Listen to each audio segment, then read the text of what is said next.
ਅਸਲਾਮ ਵਾਲੇਕਮ, ਸਤਿ ਸ੍ਰੀ ਅਕਾਲ, ਨਮਸਤੇ। ਜਿੱਦਾਂ ਕਿ ਮੈਂ ਪਹਿਲਾਂ ਵੀ ਅਰਜ਼ ਕਰ ਚੁੱਕਿਆ ਕਿ ਮੈਂ ਆਪਣੀ ਜ਼ਿੰਦਗੀ ਦਾ ਜਿਹੜਾ ਬਾਕੀ ਹਿੱਸਾ ਨਾ ਮੈਂ ਅੱਲਾ ਦੇ ਹਜ਼ੂਰ ਪੇਸ਼ ਹੋਣ ਤੋਂ ਬਾਅਦ ਜਿਹੜਾ ਮੇਰੇ ਕੋਲ ਟਾਈਮ ਆ ਉਹ ਮੈਂ ਮਿਸ਼ਨ ਬਣਾਇਆ ਕਿ ਮੈਂ ਉਹ ਪੰਜਾਬੀ ਨੂੰ ਦੇਣਾ, ਮਾਂ ਬੋਲੀ ਨੂੰ, ਤੇ ਸਿੱਖਾਂ ਦੀ ਹਿਸਟਰੀ ਨੂੰ, ਦੋਨਾਂ ਨੂੰ ਇਕੱਠਿਆਂ ਲੈ ਕੇ ਤੁਰਨਾ। ਸਿੱਖਾਂ ਦੀ ਹਿਸਟਰੀ ਨੂੰ ਇਸ ਲਈ ਲੈ ਕੇ ਤੁਰਨਾ ਕਿ ਸਿੱਖਾਂ ਦੀ ਹਿਸਟਰੀ ਨਾ ਟੁਰੇ ਜਾਂ ਸਿੱਖਾਂ ਦੀ ਗੱਲ ਨਾ ਕਰੋ ਤੇ ਪੰਜਾਬੀ ਅੱਗੇ ਨਹੀਂ ਟੁਰ ਸਕਦੀ। ਜੇ ਸਿੱਖ ਨਹੀਂ ਤੇ ਪੰਜਾਬੀ ਨਹੀਂ ਹੈ। ਪੰਜਾਬੀ ਸਿਰਫ ਸਿੱਖਾਂ ਨੇ ਜਿੰਦਾ ਰੱਖੀ ਹੈ। ਅਸੀਂ ਬੇਵਫਾ ਹਾਂ, ਅਸੀਂ ਮਾਂ ਨਾਲ ਬੜੀ ਬੇਵਫਾਈ ਕੀਤੀ। ਸਾਡੇ ਚ ਚੜ੍ਹਦੇ ਲਹਿੰਦੇ ਪੰਜਾਬ 'ਚ ਬਹੁਤ ਦੁੱਖ ਵਾਲੀ ਗੱਲ ਹੈ ਕਿ ਮਾਂ ਬੋਲੀ ਨਾਲ, ਮਦਰ ਟੰਗ ਨਾਲ, ਪੰਜਾਬੀ ਨਾਲ ਇਨਸਾਫ ਨਹੀਂ ਅਸੀਂ ਕਰਦੇ ਪਏ। ਅਸੀਂ ਨਾਰਾਜ਼ ਕਰ ਰਹੇ ਆਪਣੀ ਮਾਂ ਨੂੰ, ਉਹ ਮੁਹੱਬਤ ਕਰਦੇ। ਇਸ ਵਾਸਤੇ ਜੇ ਪੰਜਾਬੀ ਨਹੀਂ ਤੇ ਫਿਰ ਸਿੱਖਾਂ ਦੀ ਤਾਰੀਖ ਮੈਨੂੰ ਬਿਆਨ ਕਰਨ ਦੀ ਲੋੜ ਕੀ ਪੈ ਗਈ। ਤੇ ਜੇ ਸਿੱਖਾਂ ਦੀ ਤਾਰੀਖ ਬਿਆਨ ਮੈਂ ਤਾਂ ਕਰਨੀ ਹੈ ਕਿ ਜਿਨ੍ਹਾਂ ਨੇ ਪੰਜਾਬੀ ਜਿੰਦਾ ਰੱਖੀ ਹੈ ਉਹਨਾਂ ਨੂੰ ਉਹ ਚੀਜ਼ ਤੇ ਦਈ ਹੈ ਜਿਹੜੀ ਸੱਚ ਹੈ। ਮੈਂ ਕੋਈ ਖੁਸ਼ਾਮਦ ਨਹੀਂ ਕਰ ਰਹੀ। ਮੈਨੂੰ ਕਿਸੇ ਸਿੱਖ ਨਾਲ ਜ਼ਾਤੀ ਤੌਰ ਤੇ ਮੈਨੂੰ ਪਿਆਰ ਹੈ, ਬਹੁਤ ਜ਼ਿਆਦਾ ਪਿਆਰ ਹੈ। ਇਸ ਵਾਸਤੇ ਵੀ ਪਿਆਰ ਹੈ ਕਿ ਉਹਨਾਂ ਦੀ ਗੱਲਾਂ, ਇਸ ਵਾਸਤੇ ਪਿਆਰ ਹੈ ਕਿ ਸਾਡਾ ਬਲੱਡ ਇੱਕ ਹੈ। ਮੈਨੂੰ ਇਸ ਵਾਸਤੇ ਪਿਆਰ ਹੈ ਕਿ ਉਹਨਾਂ ਦੇ ਕਈ ਅਸੂਲ ਜਿਹੜੇ ਕਮਾਲ ਦੇ ਆ। ਮੈਂ ਉਹਨਾਂ ਨਾਲ ਪਿਆਰ ਕਰਦਾ, ਇਹਦੇ 'ਚ ਕੋਈ ਸ਼ੱਕ ਨਹੀਂ। ਪਰ ਇੱਥੇ ਮੈਂ ਬੇਈਮਾਨੀ ਨਹੀਂ ਕਰਨੀ, ਨਾ ਮੈਂ ਵਧਾ ਕੇ ਗੱਲ ਕਰ ਰਹੀ, ਨਾ ਮੈਨੂੰ ਸ਼ੋਹਰਤ ਦੀ ਅਲਹਮਦੁਲਿਲਾ ਲੋੜ ਹੈ। ਕਿਉਂਕਿ ਕਮ ਅਜ਼ ਕਮ 4.5 ਕਰੋੜ 40 ਲੱਖ ਲੋਕ ਮੈਨੂੰ ਸੁਣਦੇ ਨੇ ਮੁਖਤਲਿਫ ਚੈਨਲਾਂ ਤੇ। ਮੇਰਾ ਜਿਹੜਾ ਵੀ ਕਲਾਮ, ਮੈਂ ਜਿੰਨੀਆਂ ਨਜ਼ਮਾਂ ਪੜ੍ਹੀਆਂ ਅੱਜ ਤੱਕ, ਜਿਹੜਾ ਮਰਜ਼ੀ ਉਹਨੂੰ ਲਾਵੇ। ਸਭ ਤੋਂ ਬਹੁਤੀਆਂ ਸਈਦ ਅਸਲਮ ਸਾਹਿਬ ਨੇ ਲਾਈਆਂ ਤੇ ਉਹਦੇ ਚੈਨਲ ਤੇ ਤਕਰੀਬਨ ਕਰੋੜਾਂ 'ਚ ਆ ਮੇਰੇ ਵਿਊਜ਼। ਤੇ ਇਸ ਵਾਸਤੇ ਹੁਣ ਵੀ ਮੈਂ ਜਾਂਦਾ ਰਹਿਣਾ ਕਿਤੇ ਨਾ ਕਿਤੇ ਤੇ ਮੈਨੂੰ ਸੁਣਦੇ ਲੋਕ। ਉਹ ਮੇਰਾ ਚਾਅ ਲੈ ਗਿਆ। ਹੁਣ ਇਬਾਦਤ ਸਮਝ ਕੇ ਮੈਂ ਕਰਦਾ। ਹੁਣ ਮਸਲਾ ਹੈ ਕਿ ਜਿਹੜਾ ਸਿੱਖ ਪੰਜਾਬੀ ਤੇ ਮਿਹਰਬਾਨੀ ਕਰ ਰਿਹਾ ਉਹ ਪੰਜਾਬੀ ਤੇ ਨਹੀਂ ਕਦੀ ਕਰ ਰਿਹਾ, ਲਹਿੰਦੇ ਪੰਜਾਬ ਤੇ ਵੀ ਕਰ ਰਿਹਾ। ਸਾਨੂੰ ਵੀ ਗੈਰਤ ਦਵਾਉਣ ਡਿਆ ਕਿ ਤੁਸੀਂ ਵੀ ਗੈਰਤ ਕਹੋ, ਮਾਂ ਹੀ ਹੁੰਦੀ ਆ। ਪਰ ਅਸੀਂ ਬੜੇ ਦੁੱਖ ਨਾਲ ਮੈਂ ਗੱਲ ਕਵਾਂਗਾ, ਅਸੀਂ ਲਹਿੰਦੇ ਪੰਜਾਬ ਵਾਲੇ ਮਾਂ ਨੂੰ ਮਾਂ ਬੋਲੀ ਨਾਲ ਦਗਾ ਕਰ ਰਹੇ ਹਾਂ, ਬੇਵਫਾਈ ਕਰ ਰਹੇ ਹਾਂ। ਮਾਂ ਪਿਓ ਕਹਿੰਦਾ ਹੀ ਨਹੀਂ ਆਪਣੇ ਬੱਚਿਆਂ ਨੂੰ, ਕਹਿੰਦਾ ਹੀ ਨਹੀਂ ਖੁਦਾ ਤੇ ਰਸੂਲ ਦਾ ਵਾਸਤਾ ਤੁਸੀਂ ਪੰਜਾਬੀ ਜਾਣ ਬੋਲਦੇ। ਉਰਦੂ ਲੱਖ ਵਾਰੀ, ਅੰਗਰੇਜ਼ੀ ਕਰੋੜ ਵਾਰੀ ਪੜ੍ਹੋ। ਉਰਦੂ ਸਾਡੀ ਨੈਸ਼ਨਲ ਲੈਂਗੁਏਜ ਆ, ਅਸੀਂ ਜਿਹਨੂੰ ਚੁੰਮ ਰੱਖਾਂਗੇ, ਪੜ੍ਹਾਂਗੇ ਵੀ, ਅਸੀਂ ਲਿਖਦੇ ਨਹੀਂ। ਪਰ ਜਦੋਂ ਘਰ ਤੁਸੀਂ ਆਪਸ ਵਿੱਚ ਨਿਆਣਿਆਂ ਨਾਲ ਗੱਲ ਕਰਦੇ ਹੋ, ਜਿਹੜੇ ਉਰਦੂ ਸਪੀਕਿੰਗ ਆ ਉਹ ਨਿਆਣਿਆਂ ਨਾਲ ਪੰਜਾਬੀ 'ਚ ਗੱਲ ਕਰਦੇ, ਜਿਹੜੇ ਸਿੰਧੀ ਨੇ ਉਹ ਪੰਜਾਬੀ 'ਚ ਗੱਲ ਕਰਦੇ ਨੇ, ਉਰਦੂ 'ਚ ਗੱਲ ਕਰਦੇ ਨੇ, ਤੇ ਜਿਹੜੇ ਪਸ਼ਤੂਨ ਨੇ ਉਹ ਉਰਦੂ 'ਚ ਗੱਲ ਕਰਦੇ ਨੇ। ਸਾਰੀ ਦੁਨੀਆ ਜਿਹੜੀ ਹੈ ਉਹ ਬੱਚਿਆਂ ਨਾਲ ਆਪਣੀ ਜਿਹੜੀ ਮਾਂ ਬੋਲੀ ਹੈ ਉਹਦੇ 'ਚ ਗੱਲ ਕਰਦੇ। ਸਿਰਫ ਅਸੀਂ ਗਰਕ ਹੋਏ ਹਾਂ ਪੰਜਾਬੀ ਲਹਿੰਦੇ ਵਾਲੇ। ਤੇ ਇਸ ਵਾਸਤੇ ਦੋ ਗੱਲਾਂ ਪੈਰਲਲ ਚੱਲਣੀਆਂ, ਨਾਲ ਚੱਲਦੀਆਂ, ਸਾਹਮਣੇ ਚੱਲਦੀਆਂ ਗੱਡੀ ਦੀਆਂ ਦੋ ਲਾਈਨਾਂ ਤਰ੍ਹਾਂ। ਇੱਕ ਸਿੱਖਾਂ ਦੀ ਹਿਸਟਰੀ ਤੇ ਇੱਕ ਪੰਜਾਬੀ। ਇਹਨਾਂ ਦੋਨਾਂ ਨੂੰ ਵੱਖਰਾ ਕਰਦੇ ਤਾਂ ਕੁਝ ਵੀ ਨਹੀਂ ਰਹਿ ਜਾਂਦਾ। ਸਿੱਖਾਂ ਦੀ ਹਿਸਟਰੀ ਵੀ ਤਾਂ ਹੀ ਸ਼ਾਨ ਹੈ ਤੇ ਪੰਜਾਬੀ ਦੀ ਵੀ ਤਾਂ ਹੀ ਸ਼ਾਨ ਹੈ ਜੇ ਦੋਵੇਂ ਇਕੱਠੀਆਂ ਰਹਿਣ। ਤੇ ਹੁਣ ਮੈਂ ਅੱਗੇ ਗੱਲ ਪਿਛਲੀ ਆਪਾਂ ਕਿਸ 'ਚ ਕੀਤੀ ਸੀ ਕਿ ਜਿਹੜਾ ਨਾ ਸ਼੍ਰੀ ਗੁਰੂ ਗ੍ਰੰਥ ਮਹਾਰਾਜ ਦੀ, ਕਿ ਉਹਦੇ ਅਦਾਬ ਕੀ ਹੈ ਤੇ ਸਿੱਖ ਸਾਹਿਬਾਨ ਜਿਹੜੇ ਮੇਰੇ ਭਰਾ ਨੇ ਉਹ ਕਿੰਨਾ ਅਦਬ ਕਰਦੇ ਤੇ ਕਿੰਨੇ ਅਸੂਲਾਂ ਦੇ ਪੱਕੇ। ਯਾਰ ਕਈ ਵਾਰੀ ਤੇ ਸ਼ਰਮਿੰਦੇ ਹੋ ਜਾਈਦਾ ਕਿ ਸਾਨੂੰ ਵੀ ਰੱਬ ਤੌਫੀਕ ਦੇਵੇ ਇੰਨੇ ਪੱਕੇ ਹੋਣ ਦੀ। ਖੁੱਲਮ ਖੁੱਲਾ ਦੀ ਗੱਲ ਹੈ, ਕੋਈ ਲੁਕਣ ਲੱਗਣ ਦੀ ਤੇ ਗੱਲ ਨਹੀਂ ਕਰਦੇ। ਮੈਂ ਜਿਹੜੀਆਂ ਗੱਲਾਂ ਕਰਨ ਲੱਗਾ ਤੁਹਾਨੂੰ, ਹੁਣ ਜਿਹੜੀ ਗੱਲ ਹੋਈ ਸੀ ਨਾ ਪਿਛਲੀ ਵਾਰੀ, ਇਹਨਾਂ ਦੇ 10 ਪਾਤਸ਼ਾਹ ਨੇ 10 ਪਾਤਸ਼ਾਹ ਨੇ, ਯਾਨੀ 10 ਗੁਰੂ ਨੇ, ਤੇ 11ਵਾਂ ਗੁਰੂ ਇਹਨਾਂ ਦਾ ਇਹ ਸ਼੍ਰੀ ਗੁਰੂ ਗ੍ਰੰਥ ਮਹਾਰਾਜ, ਯਾਨੀ ਇੱਕ ਕਿਤਾਬ ਦੀ ਸ਼ਕਲ 'ਚ ਜਿਹੜਾ ਇਹਨਾਂ ਤਰਤੀਬ ਦਿੱਤਾ ਹੈ ਉਹ ਇਤਨਾ ਮੁਕੱਦਸ ਹੈ ਕਿ ਉਹਨੂੰ ਇਹ ਗੁਰੂ ਮੰਨਦੇ ਆ। ਸਿਰਫ ਗੁਰੂ ਨਹੀਂ ਮੰਨਦੇ ਕੱਲਾ, ਉਹ ਜਿਹੜੇ ਆਖਰੀ ਗੁਰੂ ਸਨ ਜਨਾਬ ਗੁਰੂ ਆਪਣਾ ਗੋਬਿੰਦ ਸਿੰਘ ਜੀ ਹੋਰੀ, ਮੈਂ ਉਹਨਾਂ ਦਾ ਬਹੁਤ ਅਦਬ ਕਰਦਾ। ਉਹਨਾਂ ਦੇ ਬੜੇ ਸੌਲਿਡ ਅਸੂਲ ਸਨ, ਕਮਾਲ ਦੇ ਉਹਨਾਂ ਅਸੂਲ। ਉਹਨਾਂ ਇਹਨੂੰ ਕਰਾਰ ਦਿੱਤਾ ਹੈ ਕਿ ਇਹ ਜਿਹੜੀ ਹੈ ਇਹ ਆਖਰੀ ਕਿਤਾਬ, ਇਹ ਸਾਰੀ ਜ਼ਿੰਦਗੀ ਰਹਿਣੀ ਹੈ ਔਰ ਇਹ ਸਿੱਖੀ ਦੇ ਵਿੱਚ ਆਖਰੀ ਕਿਤਾਬ ਹੈ, ਆਖਰੀ ਗੁਰੂ ਹੈ, ਤੁਸੀਂ ਇਹਨੂੰ ਮੰਨਣਾ ਹੈ। ਔਰ ਇਹਨੂੰ ਕਿਸ ਤਰ੍ਹਾਂ ਇਹ ਦੋ ਹਿੱਸਿਆਂ 'ਚ ਬੜੀ ਦੇਰ ਤੱਕ ਰਹੇ ਹੈ। ਜਨਾਬ ਹਜ਼ਰਤ ਕਾਬਿਲ ਇਹਤਰਾਮ ਗੁਰੂ ਨਾਨਕ ਸਾਹਿਬ ਜੀ ਹੋਰਾਂ ਦੇ ਦੌਰ 'ਚ ਸ਼ੁਰੂ ਹੋਈ ਤੇ ਅੱਧਾ ਹਿੱਸਾ ਇਹਨਾਂ ਦੇ 5ਵੇਂ ਪਾਤਸ਼ਾਹ ਜਨਾਬ ਗੁਰੂ ਅਰਜਨ ਸਿੰਘ ਦੇਵ ਜੀ ਹੋਰਾਂ ਦੇ ਦੌਰ 'ਚ ਅੱਧਾ ਹਿੱਸਾ ਇਹਦਾ ਮੁਕੰਮਲ ਹੋ ਗਿਆ। ਉਹ 5ਵੇਂ ਗੁਰੂ ਸਨ, ਉਹ ਸ਼ਹੀਦ ਸਨ। ਇਹ 16 ਚੋਂ 4 ਦੀ ਗੱਲ ਹੈ।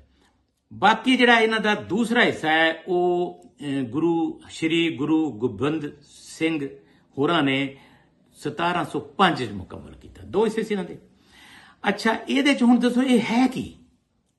ਇਹ ਆ ਗੁਰਬਾਣੀ ਆਖੋ ਜਾਂ ਬਾਣੀ ਆਖੋ, ਸ਼ੇਰ ਇਹ ਅੰਗ ਆਖਦੇ ਨੇ, ਜਿਹਨੂੰ ਅਸੀਂ ਸਫਾ ਵੀ ਆਖ ਸਕਦੇ ਹਾਂ ਜਾਂ ਉਹਨੂੰ ਇਹ ਅੰਗ ਆਖਦੇ ਨੇ, ਸ਼ੇਰ ਨੂੰ ਵੀ ਆਖਦੇ ਨੇ। ਤੇ ਉਹਦੇ 'ਚ ਉਹ ਹਵਾਲੇ ਦਿੱਤੇ ਨੇ ਅੰਗ ਨੰਬਰ 1 ਤੇ 2 ਤੇ 2 ਤੇ ਇਸੇ ਤਰ੍ਹਾਂ ਜਿਸ ਤਰ੍ਹਾਂ ਦੂਸਰੇ ਲੋਕਾਂ ਦੀ ਦੂਸਰੀਆਂ ਕਿਤਾਬਾਂ 'ਚ ਹੁੰਦੀਆਂ। ਹੁਣ ਇਹਨਾਂ ਨੇ ਕੀ ਕੀਤਾ, ਇਹਨਾਂ ਦਾ ਕਮਾਲ ਦੇਖੋ ਯਾਰ, ਇਹਨਾਂ ਦਾ ਹੌਸਲਾ ਤੇ ਇਹਦਾ ਸੀਨਾ ਦੇਖੋ। ਮੈਂ ਕਈ ਵਾਰ ਹੈਰਾਨ ਹੋ ਜਾਣਾ ਕਿ ਇਹ ਇਨਸਾਨ ਨੇ, ਇਹ ਇੰਨੇ ਥੋੜੇ ਹੋ ਕੇ ਤਾਂ ਹੀ ਦੁਨੀਆ ਦੇ ਉੱਤੇ ਛਾਏ ਨੇ। ਅੱਜ ਵੀ ਪੰਜਾਬੀਆਂ ਸਾਰਾ ਚ ਟੌਰ ਜਿਹੜੀ ਦੁਨੀਆ ਦੇ ਉੱਤੇ ਜਿਹੜੀ ਦਿਲੋਂ ਮੰਨਦੇ ਹਨ ਲੋਕ, ਦੁਨੀਆ ਤੇ ਯੂਰਪ ਚ ਅਮਰੀਕਾ ਚ ਜਿੱਥੇ ਵੀ ਜਾਓ, ਉਹ ਸਿੰਘਾਂ ਦੀ ਮੰਨਦੇ ਆ।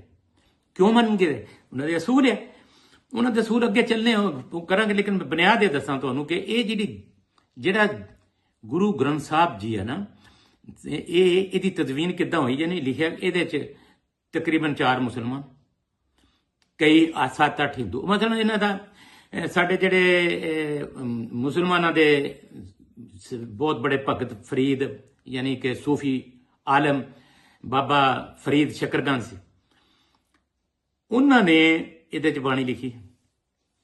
ਔਰ ਉਹਨਾਂ ਦੀ ਬਾਣੀ ਹੈ ਕਿ ਫਰੀਦ ਖਾਕ ਨਾ ਨੰਦੀਏ ਖਾਕੋ ਜੇੜ ਨਾ ਕੋਏ, ਜੋ ਦੰਦੀ ਪਾਈਆਂ ਤਲੀ ਉੱਪਰ ਹੋਏ।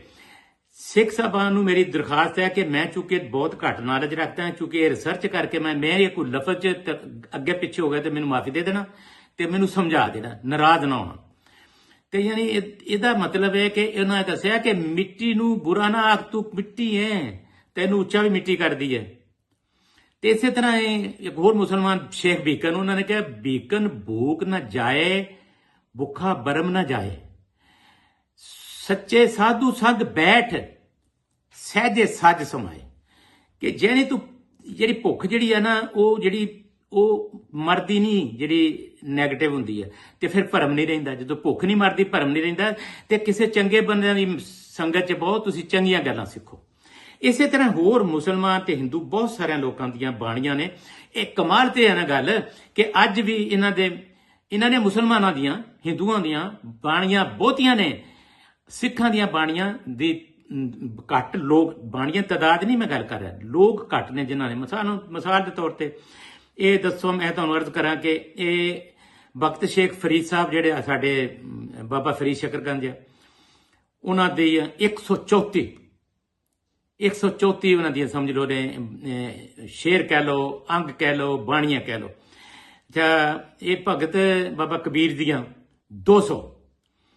ਅੱਛਾ ਜੀ, ਇਸੇ ਤਰ੍ਹਾਂ ਹੁਣ ਆ ਜੋ ਹੋਰ ਵੀ ਨੇ ਮਤਲਬ ਜਿਵੇਂ ਇਹਨੇ ਸ਼ੇਖ ਭੀਕਣ ਹੈ, ਉਹਨਾਂ ਦਾ ਵੀ ਹੈ। ਤੇ ਇਸੇ ਤਰ੍ਹਾਂ ਜਿਹੜੇ ਮੁਸਲਿਮ ਭਗਤ ਨੇ ਹੋਰ ਵੀ ਹੈ ਨੇ। ਅੱਛਾ, ਹੁਣ ਆ ਜਾਓ ਤੁਸੀਂ ਜਿਹੜੇ ਇਹਨਾਂ ਦੇ ਮੁਕੱਦਸ ਗੁਰੂ ਸਨ। ਗੁਰੂਆਂ ਦੇ ਵਿੱਚੋਂ ਮੁਕੱਦਸ ਗੁਰੂ ਬਾਬਾ ਨਾਨਕ ਜੀ ਹੋਰੀ, ਬਾਬਾ ਗੁਰੂ ਨਾਨਕ ਦੇਵ ਜੀ ਹੋਰੀ, ਬਾਬਾ ਗੁਰੂ ਨਾਨਕ ਦੇਵ ਜੀ ਉਹਨਾਂ ਤੋਂ ਬਾਅਦ ਗੁਰੂ ਨਾਨਕ ਅਮਰਦਾਸ ਜੀ ਹੋਰੀ, ਗੁਰੂ ਨਾਨਕ ਅੰਗਦ ਦੇਵ ਜੀ। ਮੈਂ ਆਖ ਰਿਹਾ, ਮੇਰੇ ਲਹਿਜੇ 'ਚ ਤੇਰਾ ਸਿੱਖ ਭਰਾ ਮਾਫ ਕਰ ਦੇਣ, ਮੈਨੂੰ ਸਮਝਾ ਦੇਣ। ਦੂਸਰੇ ਗੁਰੂ ਸੀ ਗੁਰੂ ਅੰਗਦ ਦੇਵ ਜੀ ਹੋਰੀ, ਉਹਨਾਂ ਦੀ ਬਾਣੀ ਹੈ।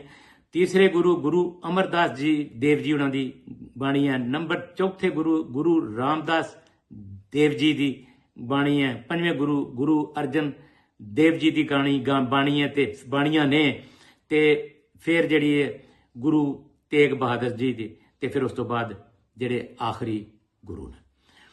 ਹੁਣ ਇਹਨਾਂ ਦੇ ਨਾਲ ਇੱਥੇ ਨਹੀਂ, ਇਹਨਾਂ ਨੇ ਇਹ ਭਗਤ ਰਵਿਦਾਸ ਜੀ ਹਿੰਦੂ ਸਨ, ਭਗਤ ਨਾਮਦੇਵ ਜੀ ਹਿੰਦੂ ਸਨ, ਭਗਤ ਜਬਦਨ ਜਾਂ ਜੈਦਨ ਦੇਵ ਜੀ ਹਿੰਦੂ ਸਨ, ਭਗਤ ਤਰਲੋਚਨ ਦੇਵ ਜੀ ਹਿੰਦੂ ਸਨ, ਭਗਤ ਸੈਂਡ ਜੀ ਹਿੰਦੂ ਸਨ, ਭਗਤ ਪੀਪਾ ਜੀ ਹਿੰਦੂ ਸਨ।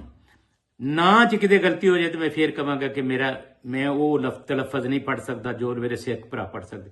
ਫਿਰ ਅੱਗੇ ਦੇ ਕੇ ਇਹ ਭਗਤ ਧੰਨਾ ਜੀ, ਭਗਤ ਸਵਰਦਾਸ ਜੀ, ਭਗਤ ਬੀਨਾ ਰਬਦਾਸ ਜੀ ਤੇ ਭਗਤ ਸਦਨਾ ਜੀ। ਇਹ ਸਦਨਾ ਜੀ ਇਹਨਾਂ ਨੂੰ ਇਹਨਾਂ ਦੇ ਵਿੱਚ ਸ਼ੱਕ ਹੈ ਕਿ ਮੁਸਲਮਾਨ ਸੀ। ਤੇ ਭਗਤ ਮਨੰਦ ਜੀ, ਇੱਥੇ ਫਿਰ ਗਲਤੀ ਮਾਫ ਕਰ ਦੇਣਾ, ਤੇ ਭਗਤ ਪਰਮਾਨੰਦ ਜੀ।